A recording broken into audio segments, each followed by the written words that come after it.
So student, आज हमने पढ़ा है राजनीतिक सिद्धांत। तो चलिए मैं आपको शॉर्ट्स में बता देती हूँ। तो स्टार्ट करते हैं अपना टॉपिक राजनीतिक सिद्धांत। राजनीति के अध्ययन की परंपरा हमें जैसे पता है कि बहुत ज्यादा ही पुरानी है। आज के युग में राजनीति की सामान्य समस्याओं का अध्ययन करना जो है राजनीतिक सिद्धांत के अंतर्गत आता है। राजनीतिक सिद्धांत जो है दो शब्दों के युग से बना है, राजनीति और सिद्धांत। और इसी के साथ जो है सिद्धांत जो है अंग्रेजी शब्द थ्योरी का हिंदी रूपांतरण है। अर्थात जो है थ्योरी कहाँ से लिया गया है? यूनानी शब्द थ्योरिया से लिया गया है, थ्योरी।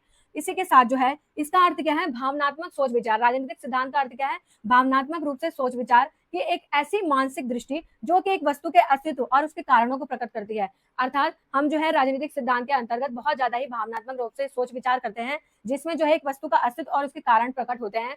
राजनीति का आशय क्या है? सत्ता और शक्ति से। उसी प्रकार सिद्धांत का आशय क्या है? थ्योरी से लगाया जाता है। अर्थात जॉर्ज कैटलिन का कहना है कि राजनीतिक सिद्धांत में राजनीतिक दर्शन और राजनीतिक विज्ञान दोनों का ही अध्ययन किया जाता है। इसी के साथ राजनीतिक सिद्धांत जो है राजनीतिक विज्ञान का एक अनियंत्रित उपक्षेत्र है। अर्थात राजनीतिक सिद्धांत क्या है? राजनीतिक विज्ञान का एक अनियंत्रित उपक्षेत्र है। और इसी के साथ राजनीतिक सिद्धांत का कार्य क्षेत्र क्या है? नागरिकों के जीवन में, चाहे राजनीतिक जीवन हो, राजनीतिक विचार हो, राजनीतिक व्यवहार तक फैला हुआ है।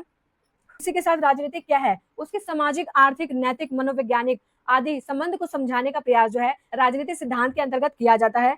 राजनीतिक सिद्धांत को प्राप्त करने का लक्ष्य क्या है? एक अच्छे समाज और एक अच्छे राज्य का निर्माण करना। मतलब अगर हम राजनीतिक सिद्धांत को प्राप्त कर लेते हैं तो हम एक अच्छे समाज और एक अच्छे राज्य का निर्माण करेंगे। और जो कुछ भी राजनीति से जुड़ा हुआ है वो सब जो है हम राजनीतिक सिद्धांत के अंतर्गत अध्ययन करते हैं। कुल मिलाकर जो राजनीतिक सिद्धांत है उसका अर्थ क्या है? थ्योरी है एक तरह की, जिसमें जो है राजनीति के बारे में बताया गया है कि क्या विचारधाराएं राज्य को अपनानी चाहिए जिससे राज्य और राष्ट्र का कल्याण हो। तो गाइज, आई होप कि आपको थोड़ा सा समझ आ गया हो। अगर आपको इसका फुल वीडियो देखना है तो मेरे YouTube channel V political by Vandana पर आपको इसका फुल वीडियो मिल जाएगा। Thank you so much.